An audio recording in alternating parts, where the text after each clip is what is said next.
नमस्कार दोस्तों, स्वागत है आपका हमारे YouTube चैनल स्टडी ज्ञान 785 में। दोस्तों, यदि आप चैनल पर नए हो तो चैनल को सब्सक्राइब कर लीजिए और बेल आइकन को प्रेस कर लीजिए, जिससे कि आपको नोटिफिकेशन मिल सके। दोस्तों, हमने जो हमारी पिछली वाली क्लास है उनमें बात की थी, हमने जो राजस्थान की प्रजामंडल है और जनजागृति है उनके बारे में, किस प्रकार से जो है राजस्थान में जनजागृति पैदा होती है और किस प्रकार से जो है राजस्थान में प्रजामंडलों का जो है प्रजामंडल स्थापित होते हैं। ठीक है दोस्तों, तो हमने बात की थी पिछली वाली हमारी क्लास में। आज हम बात करने वाले हैं राजस्थान के एकीकरण के बारे में। दोस्तों, यह क्लास जो दोस्तों हमारी जो है अंतिम क्लास होने वाली है राजस्थान के इतिहास की। हमने राजस्थान का प्राचीन इतिहास जाना, प्राचीन इतिहास के बाद में आज हम जो है आधुनिक इतिहास के जो है लास्ट क्लास, उसके बारे में हम बात करने वाले हैं। तो आपको वीडियो जो है अंत तक देखनी है, इस क्लास को अंत तक देखनी है। यह क्लास जो है आपके एग्ज़ाम के लिए बहुत ज़्यादा इंपॉर्टेंट होने वाली है। ठीक है दोस्तों, तो आप इस चीज़ को ध्यान में रखिएगा। चलिए हम बात करते हैं राजस्थान के एकीकरण के बारे में। ठीक है, किसके बारे में दोस्तों? राजस्थान के एकीकरण के बारे में। और राजस्थान के एकीकरण के बारे में यदि हम बात करें तो राजस्थान का जब एकीकरण होता है दोस्तों, तो वह किस प्रकार से होता है, कितने चरणों में होता है और कैसे होता है। तो राजस्थान का जो एकीकरण होता है दोस्तों, वह कितने चरणों में होता है? तो वह 7 चरणों में पूर्ण होता है। तो आपको यह ध्यान रखना है कि जो राजस्थान का एकीकरण है वह कितने चरणों में पूर्ण होता है? तो 7 चरणों में पूर्ण होता है। यदि हम बात करें एकीकरण, राजस्थान के जो एकीकरण के समय रियासत कितनी थी? तो रियासत थी दोस्तों 19। कितनी थी? रियासत 19 रियासत थी। 3 दोस्तों ठिकाने थे और केंद्र शासित प्रदेश था 1। तो आपको ध्यान रखनी है, रियासत 19, ठिकाने 3 और केंद्र शासित प्रदेश 1। रियासतों के बारे में दोस्तों आगे बात करेंगे। सबसे पहले जान लेते हैं ठिकाने। तो 3 ठिकाने कौन कौन से थे? तो सबसे पहला आता है नीमराणा। कौन सा दोस्तों? नीमराणा, जो अलवर में पड़ता है। दूसरा है कुशलगढ़। कुशलगढ़ दोस्तों जो बांसवाड़ा में पड़ता है। इसके अलावा लावा। लावा दोस्तों पहले टोंक का हिस्सा हुआ करता था। ठीक है, अब यह है जो जयपुर क्षेत्र में पड़ता है, तो इसलिए लावा। तो 3 ठिकाने थे हमारे राजस्थान में, नीमराणा, कुशलगढ़ और लावा। दोस्तों, यदि आपसे पूछा जाए कि क्षेत्रफल में जो है सबसे बड़ा जो ठिकाना कौन सा था, तो आप ध्यान रखोगे कौन सा था? कुशलगढ़ था। कौन सा था? कुशलगढ़ था। और आपको यह ध्यान रखना है कि क्षेत्रफल में यदि आपसे सबसे छोटा ठिकाना पूछा जाए तो वह कौन सा है दोस्तों? वह है लावा। कौन सा है? लावा।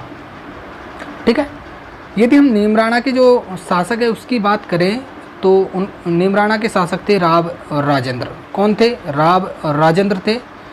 कुशलगढ़ की बात करें तो राव हरेंद्र थे। और यदि हम लावा के शासक की बात करें तो वंश प्रदीप सिंह था। कौन था? वंश प्रदीप सिंह था। तो आपको तीनों के तीनों ठिकानों के बारे में आपको ध्यान होना चाहिए, उनके शासकों के बारे में ध्यान होना चाहिए और क्षेत्रफल में सबसे बड़ा ठिकाना कौन सा था, इसके अलावा क्षेत्रफल में सबसे छोटा ठिकाना कौन सा था, यह भी आपको ध्यान होना चाहिए। चलिए बात कर लेते हैं हम केंद्र शासित प्रदेश के बारे में। दोस्तों, आपको केंद्र शासित प्रदेश कितने थे हमारे राजस्थान में? तो 1 था। कौन सा था? तो अजमेर, जो अजमेर मेरवाड़ा वाला जो क्षेत्र था वह क्या था? केंद्र शासित प्रदेश था। यह भी आपको ध्यान रखना है। यहाँ पर क्या थी दोस्तों? अलग से क्या थी? विधानसभा हुआ करती थी। अलग से क्या थी? विधानसभा हुआ करती थी और जिसे क्या बोला जाता था? धारासभा कहा जाता था। तो आपको यह भी ध्यान रखना है कि जो अजमेर मेरवाड़ा वाला क्षेत्र है जो अलग से केंद्र शासित प्रदेश हुआ करता था, यहाँ पर अलग से विधानसभा, जिसको बोल सकते हैं अपन धारासभा, ठीक है, इस नाम से जाने जाती थी। दोस्तों, यहाँ पर कुल जो सदस्य हुआ करते थे वह कुल सदस्य कितने थे? तो 30 थे। इसके अलावा अजमेर मेरवाड़ा वाला क्षेत्र जो है केंद्र शासित प्रदेश, वो 20 श्रेणी का क्या था दोस्तों? राज्य था। 20 श्रेणी का क्या था दोस्तों? राज्य था। और यहाँ के एकमात्र जो है CM यानी कि चीफ मिनिस्टर है, यानी कि मुख्यमंत्री है, एकमात्र मुख्यमंत्री, वो कौन है दोस्तों? तो हरिभाऊ उपाध्याय थे। कौन थे? हरिभाऊ उपाध्याय थे। तो आपको यह ध्यान रखना है, केंद्र शासित प्रदेश के बारे में सारी की सारी जानकारी आपको ध्यान होनी चाहिए। ठीक है, केंद्र शासित प्रदेश अजमेर मेरवाड़ा, यहाँ पर अलग से क्या थी? विधानसभा थी। इसमें सदस्य कितने थे? तो 30 थे। किस श्रेणी का राज्य था? तो 20 श्रेणी का राज्य था। एकमात्र CM कौन थे? तो हरिभाऊ उपाध्याय थे। ठीक है, तो आपको ये सारी चीज़ें ध्यान रखनी है। चलिए हम बात करते हैं दोस्तों नेक्स्ट बात करें दोस्तों कि राजस्थान में जो सर्वप्रथम राजस्थान यूनियन बनाने का उद्देश्य किन के द्वारा रखा गया? तो वह रखा गया दोस्तों मेवाड़ महाराणा भूपाल सिंह के द्वारा। कि राजस्थान यूनियन बनाने का उद्देश्य, यानी कि राजस्थान को संगठित करने का उद्देश्य सबसे पहले किसके द्वारा रखा गया? तो आपको ध्यान रखना है मेवाड़ के महाराणा थे भूपाल सिंह, उनके द्वारा यह जो है उद्देश्य रखा गया। यह कब की बात है? तो 25 से 26 जून 1946 की बात है दोस्तों। यह राजस्थान प्लस गुजरात और मालवा के राजाओं का क्या था दोस्तों? सम्मेलन था। यानी कि राजस्थान, गुजरात और मालवा जो प्रदेश है दोस्तों, उनके राजाओं का क्या था? ये सम्मेलन था। इसमें दोस्तों 22 राजा उपस्थित हुए, तो ये भी ध्यान रखना है आपको। राजस्थान संघ के निर्माण की योजना इसमें प्रस्तुत की जाती है और भूपाल सिंह को संवैधानिक सलाहकार, भूपाल सिंह का जो है दोस्तों संवैधानिक सलाहकार कौन था? तो के.एम. मुंशी था। ठीक है, कौन था दोस्तों? के.एम. मुंशी था। ठीक है, जो यह यूनियन था दोस्तों, इसका सम्मेलन कहाँ हुआ था? तो उदयपुर में हुआ था। कब हुआ था? तो 23 मई 1947 को यह क्या होता है? सम्मेलन होता है और यह सम्मेलन क्या हो जाता है दोस्तों? असफल हो जाता है। तो आपको यह ध्यान रखना है। ठीक है, चलिए आगे बात करें दोस्तों। इसी प्रकार जो है मान सिंह द्वारा जो जयपुर का जो मान सिंह है, जयपुर की स्वीकृति से दीवान सर बी.टी. कृष्णमाचारी ने भी प्रदेश के शासकों और उनके प्रतिनिधियों का क्या बुलाया? सम्मेलन बुलाया। यानी कि जो जयपुर का मान सिंह है उसके द्वारा भी एक सम्मेलन बुलाया जाता है, आयोजित किया जाता है। ठीक है, किसके द्वारा? तो बी.टी. कृष्णमाचारी के द्वारा, क्योंकि दोस्तों ये इनका क्या हुआ करता था? दीवान हुआ करता था। तो यह सम्मेलन क्या होता है दोस्तों? असफल होता है। क्या होता है? यह सम्मेलन भी असफल होता है। तो आपको सारी की सारी जानकारी ध्यान रखनी है। ठीक है, चलिए हम आगे चलते हैं दोस्तों। नेक्स्ट बात करते हैं दोस्तों, मत्स्य संघ का निर्माण किस प्रकार होता है? मत्स्य संघ का निर्माण किस प्रकार होता है? देश के विभाजन के समय भारतीय उपमहाद्वीपों में भीषण सांप्रदायिक दंगे भड़क उठे। दोस्तों जब देश का विभाजन हो रहा था दोस्तों, ये 1947 की बात है, जब देश का विभाजन हो रहा था तो भारतीय उपमहाद्वीप यानी कि भारत के जो आसपास के जो पड़ोसी देश हैं उनमें क्या हुआ था दोस्तों? भीषण सांप्रदायिक दंगे भड़क उठे। ठीक है, जब विभाजन हो गया था भारत पाकिस्तान का, भारत बांग्लादेश का, तब क्या हो गया? वहाँ पे भीषण सांप्रदायिक दंगे भड़क उठे। उसमें दोस्तों अलवर और भरतपुर रियासत भी इन दंगों से नहीं बची। ठीक है, वहाँ भी क्या हुए दोस्तों? दंगे हुए। भारत सरकार को इसकी शिकायत मिली कि दंगे भड़काने में अलवर सरकार का क्या है दोस्तों? हाथ है। यदि आपसे एग्जाम में पूछा जाए कि जो है भारत सरकार को शिकायत मिली कि जो है दंगे भड़काने में किसका हाथ है? तो अलवर सरकार का हाथ है। तो आपको ध्यान रखना है कि जब हमारा देश आज़ाद हुआ तो उस समय जो राजस्थान की ऐसी कौन सी रियासत थी जो इन दंगों में क्या थी? शामिल थी। ठीक है, तो आपको ध्यान रखना है कौन सी थी? अलवर रियासत थी। भारत सरकार ने 7 फरवरी को महाराजा व डॉक्टर खरे को दिल्ली में क्या कर लिया दोस्तों? नज़रबंद करके प्रशासन अपने हाथों में ले लिया। तो आपको ध्यान रखना है कि भारत सरकार ने 7 फरवरी को महाराजा व डॉक्टर खरे को दिल्ली में नज़रबंद कर प्रशासन अपने हाथों में ले लिया। ठीक है, चलिए आगे चलते हैं। नेक्स्ट बात करते हैं दोस्तों हमारे पहले चरण की। पहले चरण में दोस्तों मत्स्य संघ का क्या होता है दोस्तों? गठन होता है। क्या होता है? मत्स्य संघ का गठन होता है। ठीक है, एकीकरण में कितने चरण है? 7 चरण है। 7 चरण में हमारा कंप्लीट जो है राजस्थान का एकीकरण हो जाएगा दोस्तों। उसमें हमारा जो पहला चरण आता है इसका नाम है मत्स्य संघ। क्या नाम है? मत्स्य संघ। इसका गठन कब होता है दोस्तों? 18 मार्च 1948 को। यह डेट आपको ध्यान रखनी है। कब होता है? 18 मार्च 1948 को होता है।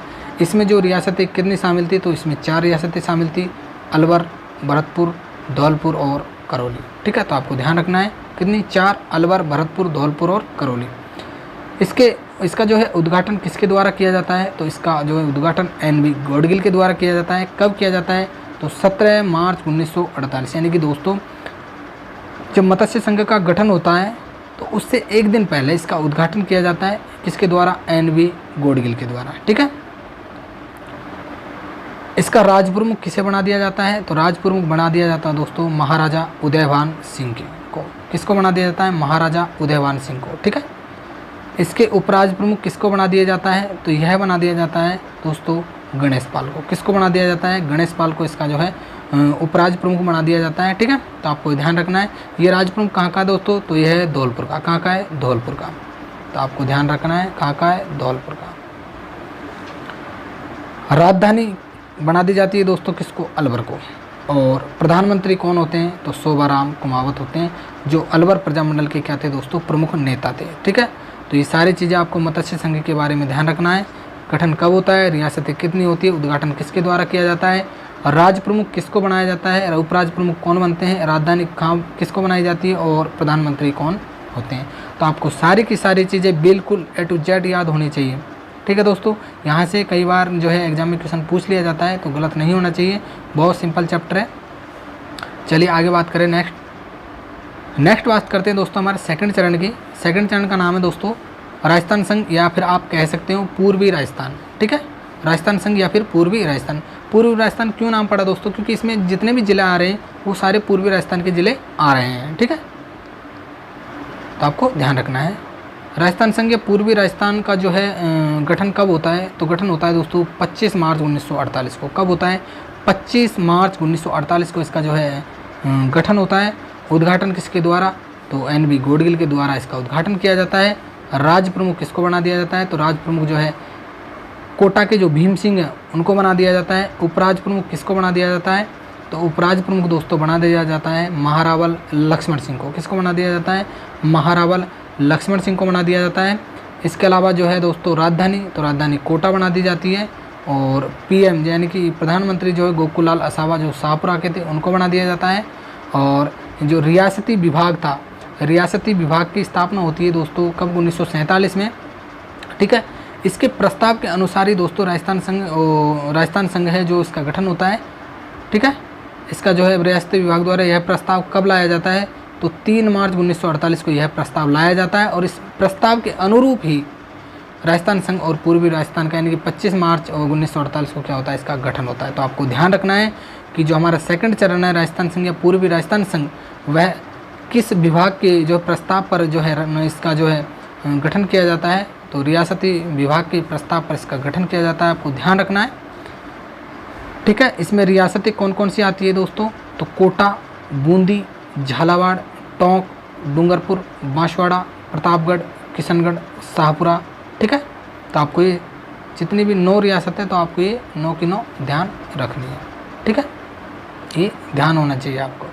यदि आप दोस्तों शॉर्ट ट्रिक में देखना चाहो तो शॉर्ट ट्रिक में देख सकते हो, बाबू, कीको, झाड़ू, प्रसाटो। उसमें ये सारी की सारी जो है रियासतें आ जाएंगी, बाबू, कीको, झाड़ू, प्रसाटो। ठीक है दोस्तों, एक कथन आपके लिए बहुत ज़्यादा इंपॉर्टेंट है। जो चंद्रवीर सिंह जो बांसवाड़ा का क्या था, शासक था। ठीक है, उसने क्या कहा था कि मैं अपने डेथ वारंट पर क्या कर रहा हूँ, हस्ताक्षर कर रहा हूँ। तो आपको यह कथन ध्यान रखना है। यह कथन किसका है कि मैं अपने डेथ वारंट पर हस्ताक्षर कर रहा हूँ।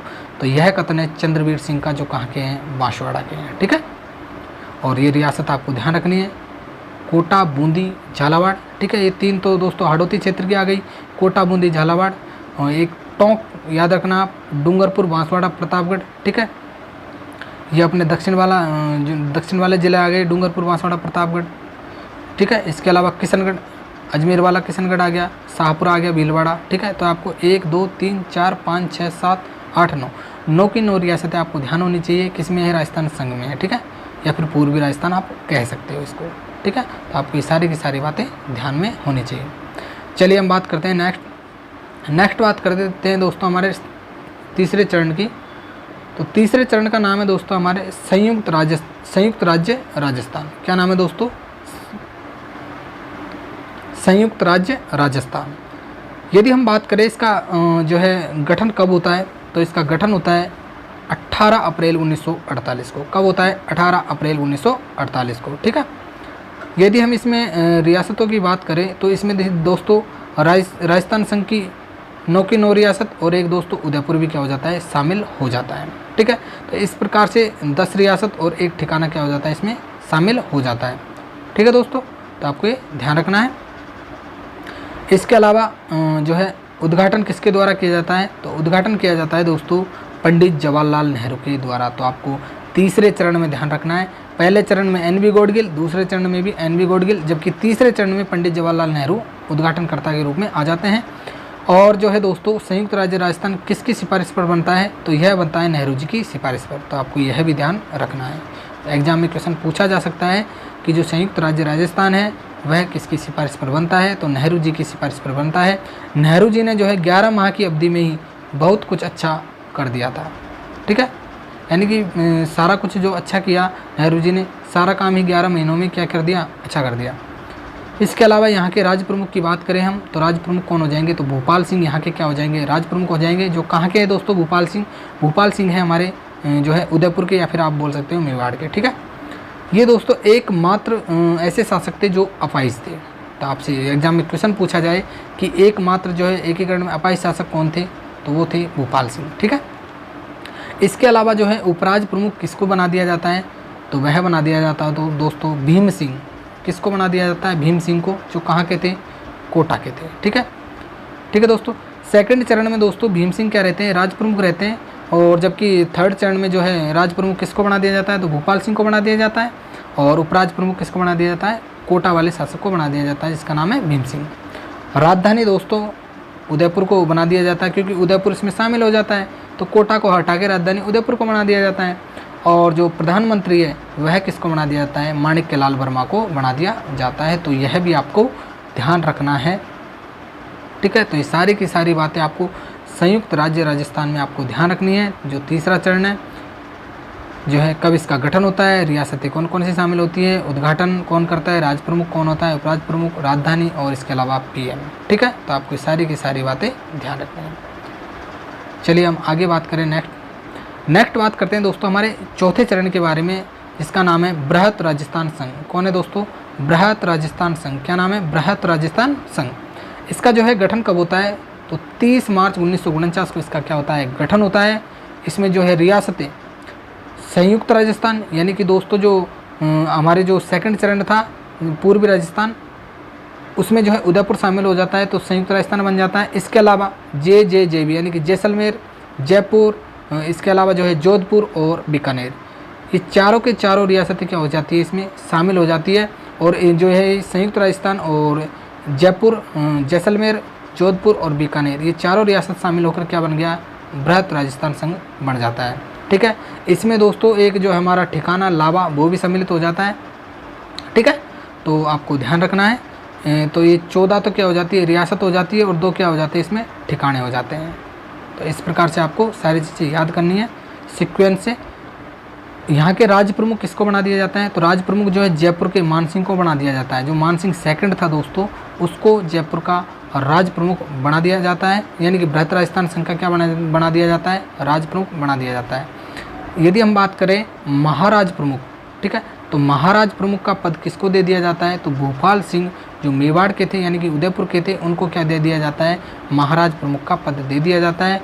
और दोस्तों यदि हम बात करें उपराज प्रमुख की, तो उपराज प्रमुख किसको बना दिया जाता है, तो भीम सिंह को बना दिया जाता है, जो कहाँ के शासक है, कोटा के शासक है। ठीक है, यदि हम बात करें प्रधानमंत्री किसको बना दिया जाता है, हीरालाल शास्त्री को बना दिया जाता है।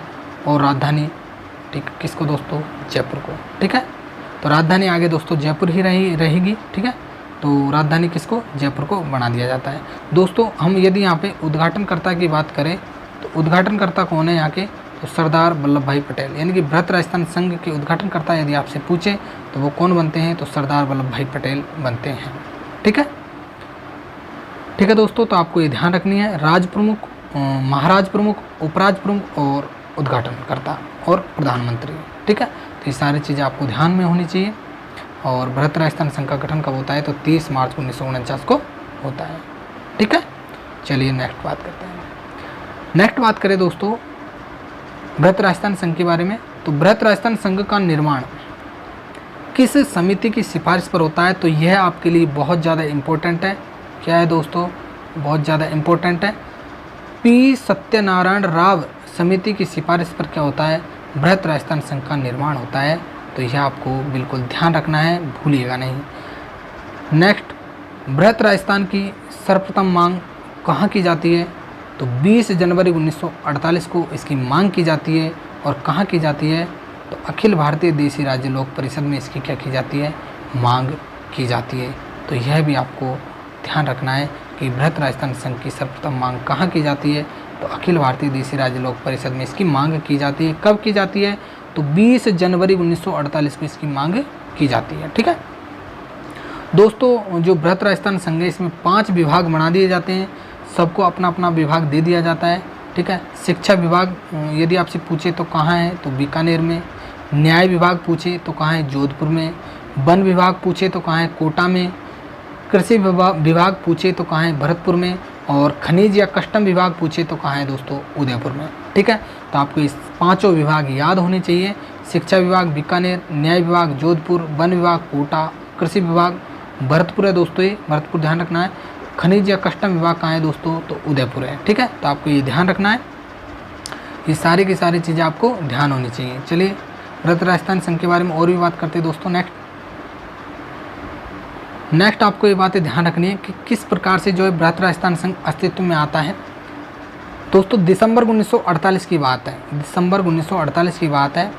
इसके प्रथम सप्ताह में, यानी कि दिसंबर के जो प्रथम सप्ताह में बीपी मेनन, ठीक है, बीपी मेनन और सरदार पटेल यानी कि सरदार वल्लभ भाई पटेल द्वारा राजाओं से क्या किया जाता है, सबसे पहले विचार विमर्श किया जाता है। कौन से राजाओं से, तो दोस्तों वो 4 रियासत थी, बड़ी बड़ी 4 रियासत थी, उनके राजाओं से क्या किया जाता है, विचार विमर्श किया जाता है। किसके द्वारा, बीपी मेनन से और सरदार वल्लभ भाई पटेल से। ठीक है, तो बीपी मेनन कौन थे, तो रियासती विभाग के क्या थे दोस्तों, ये सचिव हुआ करते थे। ठीक है, 14 जनवरी 1949 को उदयपुर में, 14 जनवरी 1949 को उदयपुर में एक विशाल सार्वजनिक सभा में सरदार वल्लभ भाई पटेल से ये चारों रियासत दोस्तों जैसलमेर, जयपुर और इसके द्वारा जोधपुर और बीकानेर के महाराजाओं ने विलय करना क्या किया, स्वीकारा। तो जो चारों रियासतें, बड़ी बड़ी रियासतें हैं दोस्तों, इनके जो महाराजा थे, इन्होंने क्या किया दोस्तों, विलय करना स्वीकारा कि हम जो है, ठीक है, एकीकरण में शामिल होने के लिए तैयार है। ठीक है, किसके द्वारा, तो सरदार पटेल से के द्वारा जो दोस्तों, इनको दोस्तों मनाया गया किसी भी प्रकार से, और इन्होंने क्या किया, विलय करना स्वीकारा। और यह सभा कहाँ हुई थी, तो उदयपुर में। ठीक है, 3 फरवरी 1949 को दिल्ली में बीपी मेनन ने बैठक की तथा यह निर्णय लिया गया कि जयपुर के जो महाराजा हैं उनको जो है राज प्रमुख बनाया जाए। जो भी कैसे, तो जीवन पर्यंत उनको क्या बनाया जाए, महाराजाओं को राज प्रमुख बनाया जाए, यानी कि जयपुर के जो महाराजा हैं उनको जीवन पर्यंत जो है राज प्रमुख बनाया जाए। सबसे पहली बात तो यह है। और दूसरी बात यह है दोस्तों कि भूपाल सिंह को महाराज प्रमुख बनाया जाए। तो दोस्तों जो है जीवन पर्यंत जो है राज प्रमुख कौन रहेंगे, जब तक एकीकरण कंप्लीट नहीं होगा तब तक राज प्रमुख कौन रहेंगे, तो जयपुर के महाराजा रहेंगे। इसी के अलावा भूपाल सिंह जो है क्या रहेंगे, तो महाराज प्रमुख रहेंगे, जो कहाँ के, उदयपुर के। ठीक है, तो ये दोनों चीज़ें आपको ध्यान होनी चाहिए। चलिए हम बात करते हैं नेक्स्ट हमारा जो 5वां चरण है दोस्तों, जिसका नाम है संयुक्त राज्य वृहत राजस्थान। क्या है दोस्तों, संयुक्त राज्य वृहत राजस्थान, यानी कि वृहत राजस्थान में दोस्तों जो बड़ी बड़ी रियासतें हैं 4, वो जुड़ जाती हैं। ठीक है, इसके अलावा इसमें मत्स्य संघ भी शामिल हो जाता है। तो क्या बन गया दोस्तों, वृहत राज्य दोस्तों संयुक्त राज्य वृहत राजस्थान बन जाता है। ठीक है, वृहत राजस्थान में यानी कि मत्स्य संघ जुड़ जाता है, अलवर, भरतपुर, धौलपुर और करौली, ये चारों जो है रियासत जुड़ जाती है और वृहत राजस्थान में। तो क्या बन जाता है, संयुक्त राज्य वृहत राजस्थान। यदि हम बात करें जो इनका गठन है, इसका गठन कब होता है, तो 15 मई 1949 को इनका गठन होता है।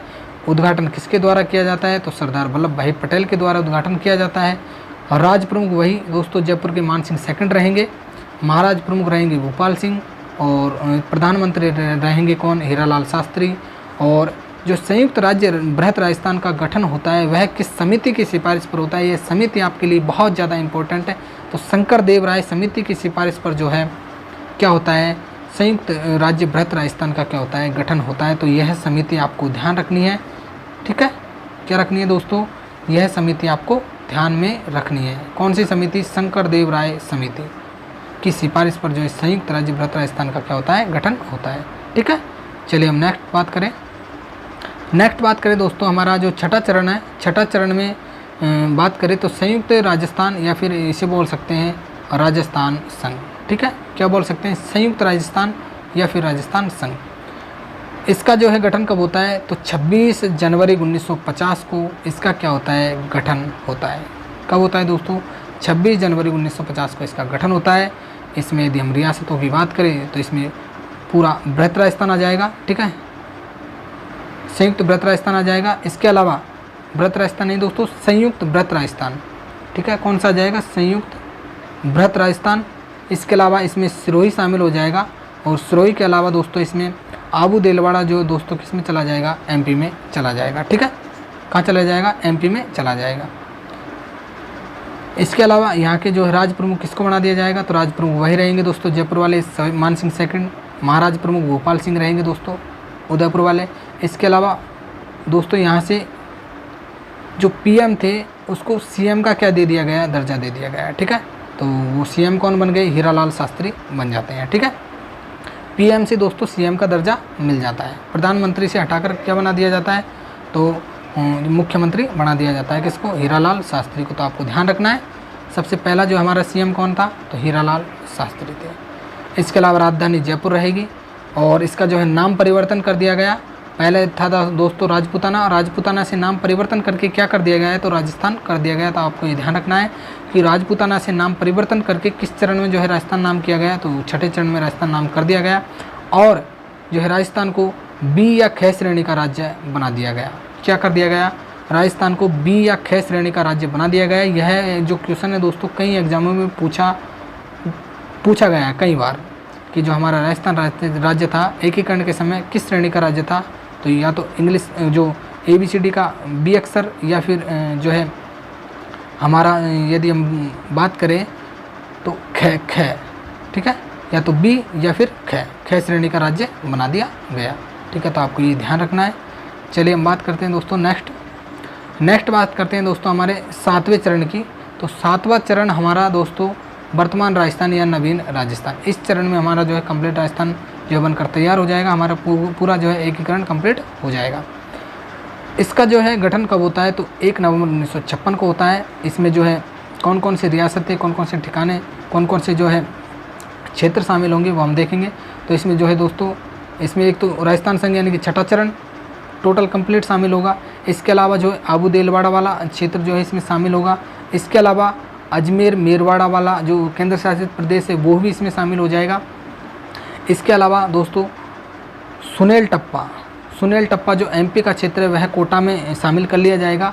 और सिरोंज क्षेत्र जो दोस्तों झालावाड़ का क्षेत्र है, मतलब झालावाड़ का जो हिस्सा है यानी कि राजस्थान का हिस्सा है, वह किसको दे दिया जाएगा? तो एमपी को दे दिया जाएगा, ठीक है। ये राजस्थान का हिस्सा था दोस्तों, और ये किसका हिस्सा था? एमपी का। इसको सुनेल टप्पा को जो एमपी का हिस्सा था उसको कोटा में मिला लिया जाएगा, और सिरोंज क्षेत्र जो राजस्थान का हिस्सा था कहाँ पर? झालावाड़ में, इसको यह किसको दे दिया जाएगा? तो एमपी को दे दिया जाएगा, ठीक है। तो इस प्रकार से दोस्तों ये तो ले लिया गया और ये दे दिया गया किसको? एमपी को। तो आपको ध्यान रखना है किस किस रियासत से लिया गया और किस किस से दिया गया। तो आपको ये ध्यान रखना है, ये कोटा में मिलाया गया और यह झालावाड़ से दिया गया। इसके अलावा दोस्तों राज्यपाल का गठन कर दिया जाएगा। राज्यपाल किसको बना दिया गया? तो गुरुमुख निहाल सिंह। यदि आपसे पूछा जाए कि हमारे जो प्रथम जो है राज्यपाल कौन थे, तो गुरुमुख निहाल सिंह थे। मुख्यमंत्री दोस्तों मोहनलाल सुखाड़िया को बना दिया गया, ठीक है। किसको बना दिया गया? मोहनलाल सुखाड़िया को बना दिया गया। तो आपको ध्यान रखना है। इसके अलावा गठन की बात करें हम, तो जो वर्तमान राजस्थान या फिर नवीन राजस्थान का जो गठन है किसकी सिफारिश पर होता है? तो राज्य पुनर्गठन आयोग की सिफारिश पर इसका गठन होता है। तो यह जो क्वेश्चन दोस्तों कई बार एग्जाम में पूछा गया है, तो आपको यह ध्यान रखना है कि जो वर्तमान राजस्थान है, जो हमारा नवीन राजस्थान या फिर वर्तमान राजस्थान है, इसका जो गठन है किस की सिफारिश पर किया गया, किस आयोग की सिफारिश पर किया गया? तो राज्य पुनर्गठन आयोग की सिफारिश पर किया गया। यदि आपसे पूछा जाए कि राज्य पुनर्गठन आयोग का गठन कब होता है, तो 1952 में होता है। इसकी रिपोर्ट कब आती है? तो 1956 में आती है। और इसके अध्यक्ष कौन होते हैं? तो दोस्तों कौन होते हैं? फैजल अली होते हैं। तो यह भी क्वेश्चन कई बार पूछा गया है कि राज्य पुनर्गठन आयोग के अध्यक्ष कौन थे? तो फैजल अली थे। यदि दोस्तों राज्य पुनर्गठन आयोग के बारे में यदि आपसे पूछे कि राजस्थान से एकमात्र सदस्य कौन थे जो राज्य पुनर्गठन आयोग में थे, तो वो थे दोस्तों हरदनाथ करजन। कौन थे? हरदनाथ करजन थे। तो आपको यह भी ध्यान रखना है। तो दोस्तों मैंने जितनी भी सारी इंपॉर्टेंट चीज़ थी वो आपको बता चुका हूँ, ठीक है। तो आपको ध्यान रखना है, भूलिएगा नहीं, ये आपके एग्ज़ाम के लिए बहुत ज़्यादा इम्पोर्टेंट है। चलिए नेक्स्ट चलते हैं। नेक्स्ट हम बात करते हैं दोस्तों अन्य तथ्यों के बारे में, ठीक है। यदि हम और आगे बात करें अन्य तथ्यों के बारे में, तो दोस्तों सबसे प्राचीन रियासत के बारे में आपसे बात करूं मैं, तो सबसे प्राचीन रियासत कौन थी राजस्थान की, तो वह थी दोस्तों मेवाड़। कौन थी? मेवाड़। इसके अलावा नवीन जो रियासत के बारे में बात करें तो कौन थी? झालावाड़। भूलना नहीं है, ध्यान रखना है। क्षेत्रफल में यदि आपसे पूछा जाए कि सबसे बड़ी रियासत कौन थी, तो जोधपुर थी। इसके अलावा क्षेत्रफल में सबसे छोटी रियासत कौन थी, तो शाहपुरा थी। जनसंख्या में सबसे बड़ी रियासत कौन थी, तो जयपुर थी। और जनसंख्या में सबसे छोटी रियासत कौन थी, तो शाहपुरा थी। भूलना नहीं है दोस्तों, ये आपको ध्यान रखनी है। जनसंख्या में बड़ी, जनसंख्या में छोटी रियासत, क्षेत्रफल में बड़ी, क्षेत्रफल में छोटी, और सबसे नवीन रियासत या सबसे प्राचीन रियासत, तो आपको भूलना नहीं है। दोस्तों यदि हम बात करें कि एकीकरण में कंप्लीट समय कितना लगा राजस्थान को, यदि एकीकरण की बात करें कि एकीकरण में कितना समय लगा था, तो एकीकरण में समय आपको ध्यान रखना है 8 वर्ष 7 माह और 14 दिन। ये 8 ध्यान रखना है दोस्तों, 8 वर्ष और 7 माह। 7 का दुगना करेंगे दोस्तों कितने दिन, तो 14 दिन। तो आपको इस प्रकार से ध्यान रखना है 8 वर्ष 7 माह और 14 दिन। अंग्रेज़ों से दोस्तों रियासतों ने जो संधि की वह भी आपको ध्यान रखनी है। पहली संधि किस रियासत ने की और कब की? पहली संधि की थी दोस्तों करौली के द्वारा। कब की गई, तो 15 नवंबर 1817 को की गई। ठीक है, तो आपको ध्यान रखना है 15 नवंबर 1817 को। सेकंड जो संधि किसके द्वारा की गई, तो कोटा के द्वारा की गई, यह भी दिसंबर 1817 में की गई। इसके अलावा दोस्तों अंतिम जो है संधि किसके द्वारा की गई अंग्रेजों से, तो सिरोही के द्वारा की गई। कब की गई, 1823 में की गई। तो आपको ध्यान रखना है। इसके अलावा बात करें दोस्तों जैसलमेर रियासत, तो जैसलमेर रियासत क्या थी दोस्तों, सबसे पिछड़ी रियासत थी। सबसे पहले तो आपको यह ध्यान रखना है कि सबसे पिछड़ी रियासत कौन सी थी, तो वह थी जैसलमेर। ठीक है, जैसलमेर को क्या कहा जाता है, तो राजस्थान का अंडमान कहा जाता है, यह आप ध्यान रख लेना। 1942 में भारत छोड़ो आंदोलन में भाग नहीं लिया। आपसे यदि एग्जाम में क्वेश्चन पूछ लिया जाए कि ऐसी कौन सी रियासत थी राजस्थान की जिसने 1942 में भारत छोड़ो आंदोलन में भाग नहीं लिया, तो आप क्या करोगे, जैसलमेर रियासत। कौन सी, जैसलमेर रियासत। ठीक है, चलिए आगे चलते हैं। नेक्स्ट बात करें दोस्तों टोंक और जोधपुर, दोनों एकीकरण के समय कहाँ मिलना चाहती थी, तो पाकिस्तान में मिलना चाहती थी। ऐसी कौन सी रियासत है राजस्थान की जो टोंक, ऐसी कौन सी रियासत है दोस्तों राजस्थान की जो पाकिस्तान में मिलना चाहती थी, तो वह थी दोस्तों 2 रियासत जिनका नाम है टोंक और जोधपुर। ठीक है, आपको ध्यान रखना है, जैसलमेर नहीं करना है, बीकानेर नहीं करना है, क्या करना है, जोधपुर करना है, टोंक और जोधपुर। ठीक है, टोंक तो दोस्तों आपको वैसे ही पता लग जाएगा क्योंकि मुस्लिम बहुल्य क्षेत्र था टोंक, और जोधपुर क्या था दोस्तों। ठीक है, तो आपको पता है। तो इस प्रकार से आपको ध्यान रखना है कि पाकिस्तान में मिलने वाली रियासत कौन थी, तो टोंक और जोधपुर। एकीकरण के समय और राजस्थान की 4 क्या थी, स्वतंत्र रियासत थी। दोस्तों एकीकरण जब राजस्थान का हुआ तो उस समय जो है राजस्थान की 4 क्या थी, स्वतंत्र रियासत थी, जिनकी जनसंख्या 10 लाख, जनसंख्या क्या थी दोस्तों, 10 लाख से ऊपर थी। वह आय कितनी थी उनकी, 1 करोड़ थी। वह कौन कौन सी रियासत है, यह भी आपको ध्यान रखना है। आपको 3 ऑप्शन दे दिए जाएंगे और 1 ऑप्शन अलग दे दिया जाएगा, तो आपको उनमें से सही उत्तर चूज करना है। बीकानेर, जोधपुर, जयपुर और उदयपुर। तो ये बड़ी बड़ी रियासतें दोस्तों, इनको ध्यान रखना है आप। ठीक है, कौन कौन सी, जैसलमेर नहीं करनी है आपको। ठीक है, क्या करना है, बीकानेर, जोधपुर, जयपुर और उदयपुर। ठीक है, तो आपको ये चारों के चारों जो है ध्यान रखनी है दोस्तों। और बात करें हम तो 6 रियासत ऐसी थी जो राजस्थान में मिलना नहीं चाहती थी दोस्तों। 2 रियासत तो ऐसी थी जो पाकिस्तान में मिलना चाहती थी, लेकिन 6 रियासत ऐसी थी जो राजस्थान में मिलना ही नहीं चाहती थी। कौन कौन सी, जोधपुर और टोंक तो है ये दोस्तों, क्योंकि ये पाकिस्तान में मिलना चाहती थी, इसलिए ये तो होगी। इसके अलावा अलवर, भरतपुर, धौलपुर और डूंगरपुर। ठीक है, अलवर, भरतपुर और धौलपुर किस में मिलना चाहती थी, तो ये यूपी में मिलना चाहती थी। किस आधार पे, तो दोस्तों भाषाई आधार पे। ठीक है, और डूंगरपुर किस में, एमपी में मिलना चाहता था। ठीक है, तो आपको ये सारी चीज़ें ध्यान होनी चाहिए। भारत का प्रथम स्वतंत्रता दिवस नहीं मनाया, तो किसने नहीं मनाया दोस्तों, तो अलवर के द्वारा जो भारत का प्रथम स्वतंत्रता दिवस है वो नहीं मनाया गया। क्यों नहीं मनाया गया, क्योंकि दोस्तों उस समय जब भारत देश जब आज़ाद हुआ था तो उस समय दोस्तों जब बंटवारा हुआ था भारत पाकिस्तान का और भारत बांग्लादेश का इनका, तब क्या हुआ था दोस्तों, यहाँ पर सांप्रदायिक दंगे भड़क रहे थे। ठीक है, तो इसलिए दोस्तों यह जो अलवर है वह स्वतंत्रता दिवस नहीं मना पाया था। तो आपको ध्यान रखना है कि भारत का प्रथम स्वतंत्रता दिवस नहीं मना पाया ऐसा कौन सा राजस्थान की जो है रियासत है, तो उसका नाम है अलवर। ठीक है, अखिल भारतीय देशी राज्य लोक परिषद का अध्यक्ष किसको बना दिया गया, तो पंडित जवाहरलाल नेहरू थे। तो आपको यह भी ध्यान रखना है कि अखिल भारतीय देशी राज्य लोक परिषद के अध्यक्ष कौन थी, तो वह थी पंडित जवाहरलाल नेहरू। दोस्तों हम बात करें रियासती विभाग, ये कई बार एग्जाम में पूछा गया है दोस्तों। रियासती विभाग की स्थापना कब होती है, तो जुलाई 1947 में होती है।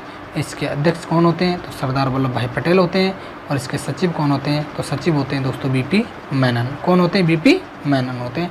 तो सचिव ध्यान रखना है, अध्यक्ष ध्यान रखना है, और स्थापना कब होती है रियासती विभाग की, तो जुलाई 1947 को होती है। ठीक है, तो आपको इन सारी बातों को आपको ध्यान में रखना है, भूलिएगा नहीं। चलिए नेक्स्ट बात करें दोस्तों, एकीकरण के समय सर्वाधिक धरोहर राशि किस रियासत के द्वारा जमा करवाई गई, ये भी आपके एग्जाम में क्वेश्चन पूछा जा सकता है। वह कौन सी रियासत है दोस्तों, उस रियासत का नाम है बीकानेर। कौन सी है, बीकानेर है। और कितने रुपए जो है जमा कराए, तो 4,87,00,000 यानी लगभग 5 करोड़ रुपए।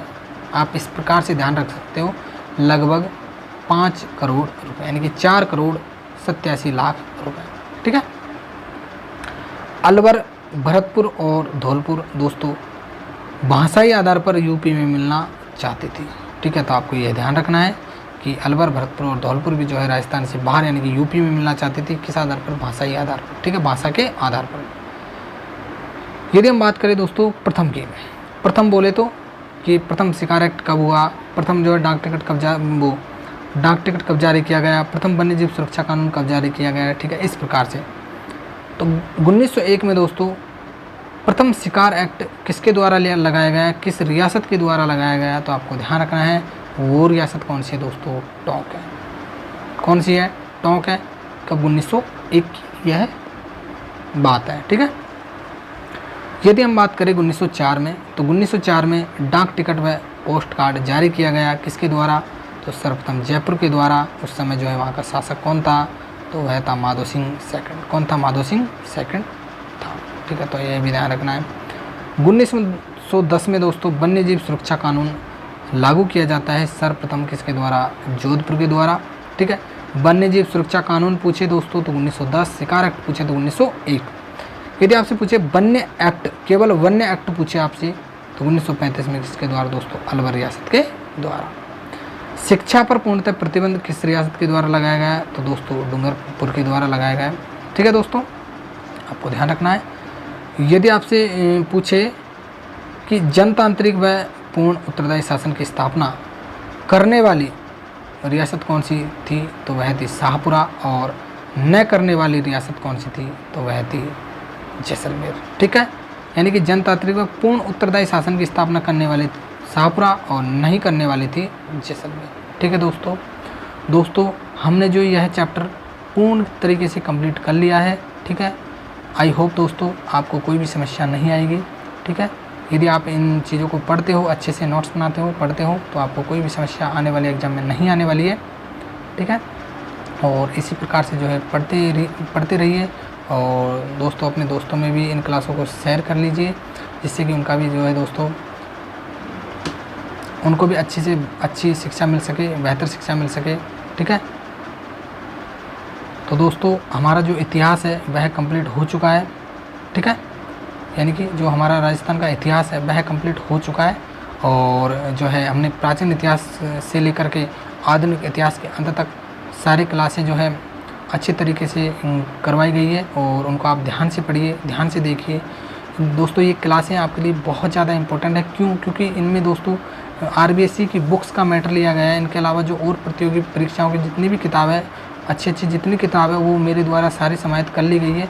ठीक है दोस्तों, तो आपके लिए बहुत ज़्यादा इम्पोर्टेंट है। दोस्तों इस प्रकार की वीडियो यूट्यूब पर बहुत ही कम देखने को मिलती है। यदि आपको मैटर की बात करें, मैंने भी दोस्तों यूट्यूब पे कई चीज़ें पढ़ी है, मुझे भी कहीं ऐसा मैटर नहीं मिलता है, लेकिन फिर भी मैं आपके लिए सारी चीज़ अच्छे से अच्छे जो है लाने की कोशिश करता हूँ। ठीक है, तो आपको सारी चीज़ें अच्छे से पढ़नी है, अच्छे से नोट्स बनाने हैं, ठीक है। आपका एक भी क्वेश्चन गलत नहीं होगा, ठीक है। तो इस प्रकार से जो है प्यार बनाए रखिए, ठीक है। हम जो है अगले जो हमारा नेक्स्ट जो क्लास चालू करने वाले हैं वो हम बात करेंगे राजस्थान के कल्चर के बारे में, ठीक है दोस्तों। तो जुड़े रहिए हमारे साथ। जब तक के लिए थैंक यू, गुड बाय, जय हिंद, जय भारत।